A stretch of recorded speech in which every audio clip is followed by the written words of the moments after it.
ఓం నమో నారాయణాయ నమః. తిరుప్పావై 12వ పాసురం భాగం. లేగదూడలను తలుచుకొని గేదెలు పాలను నిరాటంగా స్రవిస్తూ ఉన్నాయి. ఆ పాలదారాలతో ఇంటి ప్రాంగణమంతా తడిసి బురదమైపోయింది. ఇంత సంపద కలిగిన గోపాలునికి నీవు చెల్లెలివైతివి. ఓయమ్మా, మేమందరము నీ వాకిట వచ్చి పైన మంచు కురియుచున్నను సహించి నీ గడప నానుకొని నిలిచి ఉన్నాము. పైన మంచు కురిచి ఉన్నది, కింద పాలదారులు బురద చేయుచున్నవి. మేమంతా మనస్సులో మాధవ నిలుపుకొని ఉన్నాము. పైన మంచు కురియటం వలనే శ్రీ సూక్తి దారుల ప్రవాహం సాగిపోతూ ఉంది.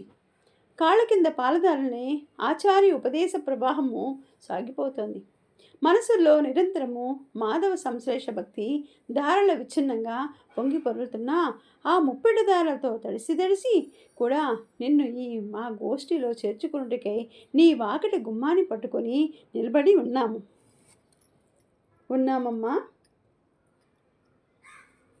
ఆనాడు సీతమ్మని అపహరించాలన్న క్రోధంతో పరమాత్ముడైన శ్రీరాముడు స్వర్ణ లంకాద్వితైన 10 తల్ల రావుణ్ణి మట్టిపెట్టిన వారి గుణగణాలను స్తుతిస్తున్నాం, కీర్తిస్తున్నాం, పాడుతున్నాము.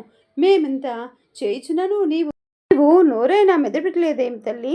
ఇది ఏమి ముద్దు నిద్రమ్మా? నీ గొప్పతనాన్ని మేము ఎరుగుతులేమమ్మా. నీ మొద్దు నిద్ర విషయమంతా ఊరు వాడా తెలిసిపోయిందిలే. ఇక నీ మొద్దు నిద్ర చాలించు, మేలుకో. మా గోష్ఠిలో చేరి వ్రతాన్ని పూర్తి చేయడానికి సహాయపడు అంటూ 7వ గోపికను లేపుచున్నారు. ఓం నమో నారాయణాయ నమః.